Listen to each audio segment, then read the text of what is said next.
Hey everyone, let's get ready with me. আচ্ছা না, অনেক দিন পরে আমি আমার বরের সাথে একটু বেরু করতে যাচ্ছি, তাই তোমাদের সাথে একটা ছোট্ট ভিডিও শেয়ার করছি গেট রেডির। স্নান করে এসেছি, চুলটা ভীষণ ভিজে রয়েছে। এই ভিজে চুলটাকে একটু শুকনো করার জন্য রেখে দিয়ে আর আমি মুখের মধ্যে একটু টোনার অ্যাপ্লাই করে নিয়েছি। আর ভিজে চুলেতেই আমি একটু হেয়ার সিরামও অ্যাপ্লাই করে নিচ্ছি। খুব তাড়াহুড়োর মধ্যে আছি, খুব তাড়াতাড়ি বেরোতে হবে, তাই জন্যই। আর বিয়ের পরে একটু মাথাতে সিঁদুর না পরলে না মুখটা একদম অসম্পূর্ণ লাগে, তাই একটু ছোট্ট করে সিঁদুর অ্যাপ্লাই করে নিচ্ছি। তারপর সিঁদুর পরার পর না আমি মুখেতে একটু আটা ময়দা অ্যাপ্লাই করেছিলাম, কিন্তু সেটার ক্লিপ নিতে আমি ভুলে গিয়েছি, তাই শেষের দিকে একটা ছোট্ট টিন্ট দিয়ে মুখে একটু ব্লাশার লাগাচ্ছি।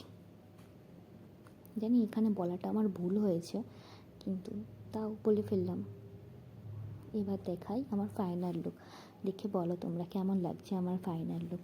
আর যদি আমার এই ভিডিওটা ভালো লেগে থাকে তাহলে একটা ফলো করে দিও, আর লাইক করতেও